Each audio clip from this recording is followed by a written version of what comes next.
Ate, nakita niyo ba si Lola? Ay naku, Bobby, hindi.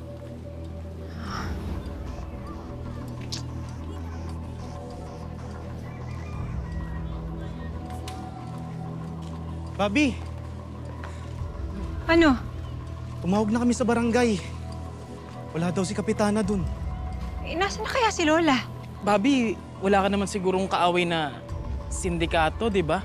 Kasi nung last time nawala si Kapitana di ba? Wala naman akong hawak na kaso ngayon eh. Di kaya... Teka, Pwede. Oo, Mar. ano yun? Ano yun? Abdul, ikaw na magkwento. Ano, Bobby, kasi kasama namin si Kapitana kagabi. Rumonda kaming 3. Tapos nakasalubong namin si Ma'am Sophia. Oh, Tapos tapos pinagbantaan ni Ma'am Sophia si Kapitana. about dun sa mana nyo. Ano?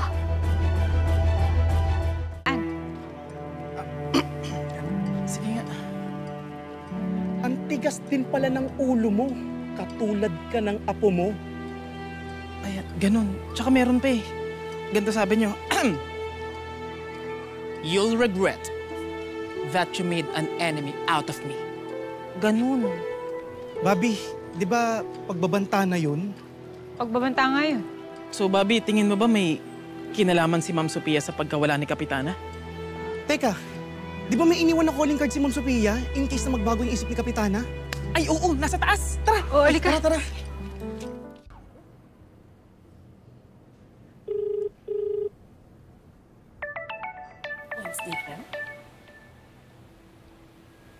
Hello?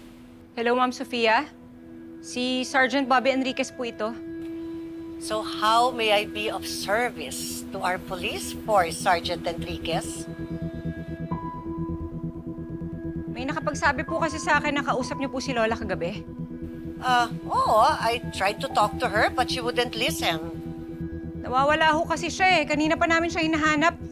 Tinatawagan namin, hindi po namin makontak So, between the two of us, ikaw ang police.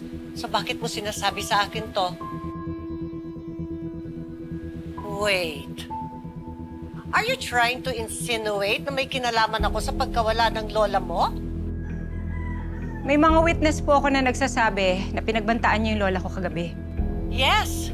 But if I remember my words correctly, ang sinabi ko sa kanya, she will regret making an enemy out of me.